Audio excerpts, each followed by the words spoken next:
is a way to eventually examine the individual behaviors of team members.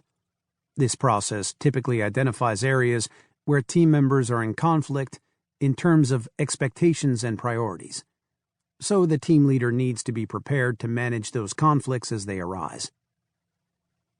Each person explains to the team, or lists on the whiteboard, the things he or she would like to see the team or certain team members start doing, stop doing, and continue doing if expectations are to be met and positive results achieved. With the lists of things that each party wants from the other on display for all to see, a discussion ensues. The first step is to identify areas of agreement with regards to what the team should start, stop, and continue doing. The second step is to identify areas of difference. During this second step, it may be helpful to facilitate a negotiation among team members to reach a compromise or ensure that team members get at least something that is important to them. For example, subgroup A, or person A, may agree on what it will do in return for a similar behavioral change on the part of subgroup B, or person B. Such agreements should be written up because a written agreement usually increases commitment to making the change and helps to avoid any misunderstandings. In some cases, to ensure commitment, it might make sense to have all team members sign the agreement to signal their commitment.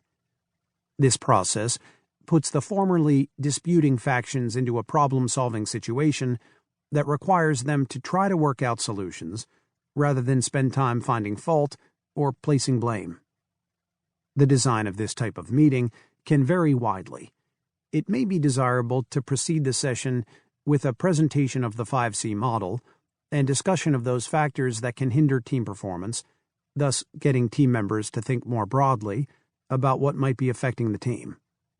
Another possibility is to have each team member try to predict what the other team members think about them and what they think the other members want from them. These guesses are often surprisingly accurate and may help in reaching an agreement and common mutual expectations. A similar design may also be used to negotiate agreements between individuals. If there are disagreements among team members at any point, it's often best to stop and work out a negotiation, coming to an agreement with other team members present. However, be aware if the negotiation is likely to take an inordinate amount of time, which would cause other team members who aren't involved in the conflict to lose interest in the process. Under such circumstances, the team leader can meet with the parties in conflict at a later date to hammer out an agreement that is then shared with the rest of the team. Negotiation often involves compromise. Each party gives up something to receive something of similar value from the other. Too frequently, however, conflicts are handled inappropriately by people engaging in the following activities: ignoring, trying to pretend that no disagreement exists; smoothing, trying to placate people and attempting to get them to feel good even though an agreement hasn't been reached; forcing, getting agreement from a position of power.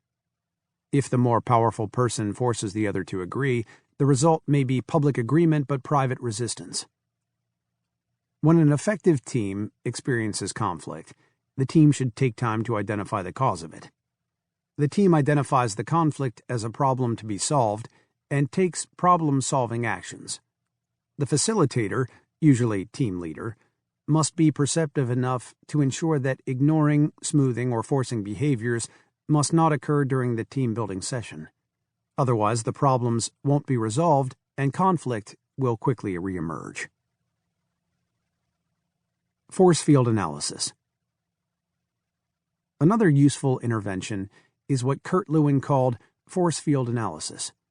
Lewin saw social systems much like forces in nature, where some forces are moving things in a certain direction, while other forces are pushing in the opposite direction.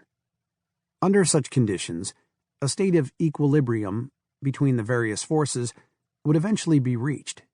In the case of a team, certain forces, behaviors, processes, practices, attitudes, resources, positively drive the performance of the team, while other forces restrain the team's effectiveness, thus leading to an equilibrium of performance between the driving and restraining forces.